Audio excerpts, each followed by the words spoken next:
नमस्ते। चलिए आज भारतीय खेती की कहानी को समझते हैं। ये कहानी है जमीन की, मौसम की और करोड़ों लोगों की जिंदगी की। ये क्विज रिव्यू आपको इस जरूरी विषय को समझने में मदद करेगा।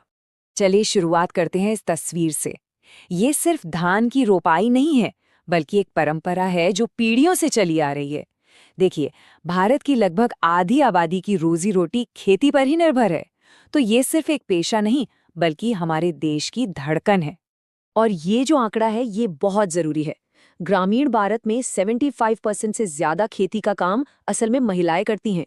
जी हाँ, वो इस पूरे सेक्टर की रीढ़ हैं। बीज बोने से लेकर फसल काटने तक सब कुछ वही संभालती हैं। अक्सर ऐसा इसलिए होता है क्योंकि घर के पुरुष काम के लिए शहरों में चले जाते हैं और पीछे महिलाएं ही खेत और घर दोनों की जिम्मेदारी उठाती हैं। तो भारतीय खेती की कहानी को समझने के लिए हमें इसकी नींव को समझना होगा। और ये नींव जमीन से ही शुरू होती है, मतलब यहाँ की मिट्टी और यहाँ के मौसम से। यही तो तय करते हैं कि कौन सी फसल कहाँ उगेगी। इस नक्शे को देखकर ही भारत की जबरदस्त डाइवर्सिटी का अंदाजा हो जाता है। यहाँ 6 मुख्य तरह की मिट्टी है। उत्तर में जहाँ नदियों की लाई हुई उपजाऊ जलोढ़ मिट्टी है, वहीं मध्य भारत में ज्वालामुखी चट्टानों से बनी काली मिट्टी। हर मिट्टी की अपनी एक अलग कहानी है, अपनी एक अलग खासियत है। तो इसको ऐसे समझिए कि हर मिट्टी की अपनी एक अलग पसंद होती है। जैसे जलोढ़ मिट्टी को चावल और गेहूं पसंद है, तो काली मिट्टी कपास उगाने के लिए सबसे बेहतरीन मानी जाती है। और यही वजह है कि भारत के अलग-अलग हिस्सों में अलग-अलग फसलें उगाई जाती हैं। लेकिन क्या सिर्फ सही मिट्टी होना ही काफी है? नहीं, सही समय भी उतना ही जरूरी है। और भारत में खेती का ये जो समय है, ये मौसम के चक्र पर चलता है, जिसकी लय पूरी तरह से मॉनसून पर निर्भर करती है। ये कैलेंडर भारतीय खेती का दिल है।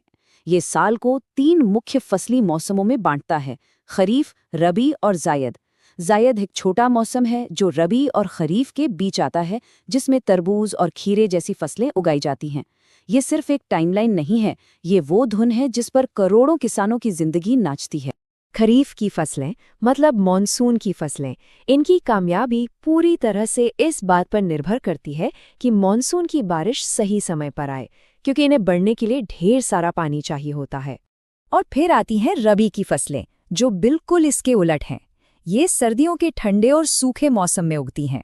अब क्योंकि इस समय बारिश तो होती नहीं, इसलिए ये फसलें या तो सिंचाई पर निर्भर करती हैं या फिर मॉनसून के दौरान मिट्टी में जमा हुई नमी पर। तो हमने मिट्टी और मौसम की नींव को समझ लिया। अब चलिए देखते हैं कि इस नींव पर खेती के तौर तरीके कैसे बदले, कैसे समय के साथ पुराने तरीके और नई तकनीक एक साथ आए। इस एक तस्वीर में 2 दुनियाएं एक साथ दिख रही हैं। एक तरफ हजारों साल पुरानी हल बैल की परंपरा है और दूसरी तरफ ट्रैक्टर से होती आधुनिक जुताई। ये सिर्फ एक बदलाव नहीं, ये भारत की सच्चाई है, जहां आज भी परंपरा और तकनीक साथ साथ चलते हैं। सिंचाई की कहानी भी बिल्कुल वैसी ही है। एक तरफ बांस के पाइप जैसे देसी जुगाड़ हैं जो बहुत शानदार तरीके से काम करते हैं, तो दूसरी तरफ स्प्रिंकलर जैसी नई टेक्नोलॉजी है जो पानी की हर एक बूंद का सही इस्तेमाल करती है। अब बात करते हैं 1960 के दशक की। उस समय भारत अनाज की कमी से जूझ रहा था। तब एक बहुत बड़ा कदम उठाया गया जिसे हम हरित क्रांति या ग्रीन रेवोल्यूशन के नाम से जानते हैं। इसका बस एक ही लक्ष्य था, भारत को अनाज के मामले में आत्मनिर्भर बनाना। और इसने खेती का चेहरा हमेशा के लिए बदल दिया। हरित क्रांति ने देश को भूखमरी से तो बचा लिया, ये सच है, लेकिन इसकी एक कीमत चुकानी पड़ी।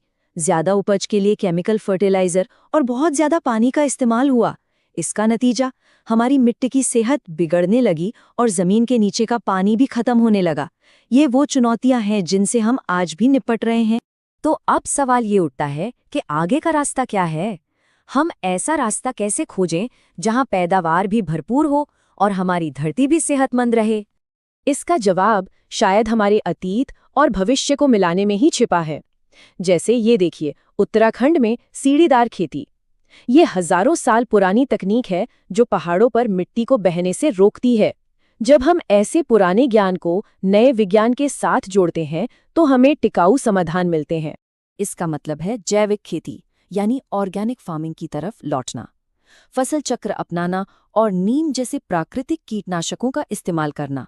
ये वो तरीके हैं जो हमारे पूर्वज जानते थे और अब हम इन्हें एक नई वैज्ञानिक समझ के साथ फिर से अपना रहे हैं। ये एक ऐसा मॉडल है जिसमें किसान, उपभोक्ता और प्रकृति तीनों की जीत है।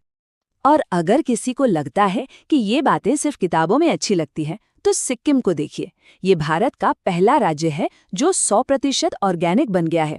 यहाँ केमिकल खाद और कीटनाशकों पर पूरी तरह से बैन है। सिक्किम ने ये साबित कर दिया है कि प्रकृति के साथ मिलकर खेती करना बिल्कुल मुमकिन है। तो हम इस अहम सवाल पर आकर रुकते हैं, भारत अपने भविष्य का पेट कैसे भरेगा और साथ ही अपनी जमीन को आने वाली पीढ़ियों के लिए कैसे बचाएगा?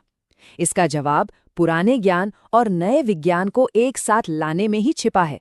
और यही वो चुनौती है जो भारतीय खेती की कहानी का अगला अध्याय लिखेगी।